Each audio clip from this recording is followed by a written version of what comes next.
It is an undercurrent to the problems we have today, that men have lost a sense of purpose and identity, and in fact had those robbed of them. And I think you can trace that back to a lot of our current problems. Absolutely. The fatherlessness crisis that we have in this country. Look at poverty. Look at childhood poverty in this country. What's it caused by? Overwhelmingly, it is caused by fathers who are absent in their homes. But guys, listen, we also need to get policies that reward work and policies that create good paying jobs for people to get a good job in this country, to be able to support a family on a good job. That's the Washington piece of it. Washington has failed the men of this country. What's up, everybody? Major Retired Richard Ojeda here. And on a recent Fox episode, Josh Hawley blamed Hunter Biden for the manliness crisis in America. The same Josh Hawley who was seen on video running out the back door on January 6th singing "Give Me 3 Steps" went on Fox Sunday and took things to an all-new low. Washington has sent good-paying jobs overseas. Washington has hollowed out our industry in this country, sent it to China. So there's a Washington connection here, too. But it comes down to an individual father taking responsibility for his family and his child, whether they're out of wedlock or not. And it's really shocking that right now, at this very moment, we have the first son, Hunter Biden, shirking his responsibilities as a father to little Navy Biden. And we have grandparents in the White House who haven't stepped up, at least to step in for him at that.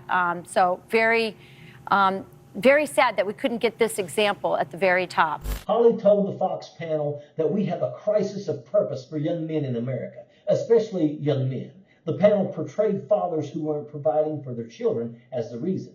Fox host Rachel Campos-Duffy threw shade on Hunter Biden after talking about children born out of wedlock, saying that Hunter isn't providing for his child and that the president isn't doing anything about it. You make a great point about the need for dads everywhere, whether it's the first son, I guess, as his title may be, to any other son, any other man in America. If you've got kids, you need to provide for them. If you're going to have a family, take care of them. And again, just think how this country could be transformed. Mm-hmm. As the panel was pushing stereotypical garbage about childhood poverty and marriage status, they ignored the 800-pound gorilla in the room: Republican economic policy.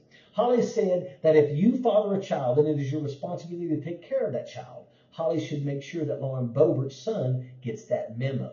It would be hard to believe that Josh Hawley or any other of the panelists would understand what it is like to live in a broken home or to find themselves struggling financially. But this is the group of Americans that they think they can talk trash about and get away with. The jackass Hawley and the Fox panelists want you to believe that the Republicans are the party of family values. It seems, however, that every other day we hear of a Republican legislator being busted for child pornography. They want you to believe that childhood poverty is perpetuated by Democratic leadership, but the opposite is true. The states with the highest poverty and welfare usage are red states.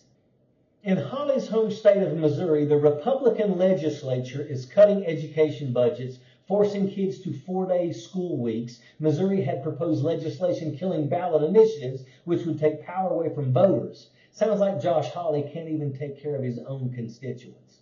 This episode was full of smoke and mirrors. If Josh Hawley cared one iota about children, he would vote yes on programs for mental health, SNAP, and especially on the Respect for Marriage Act, of which he voted no. Every step of the way, Josh Hawley has made it more difficult for struggling families. He has consistently voted against every piece of legislation that would alleviate childhood poverty.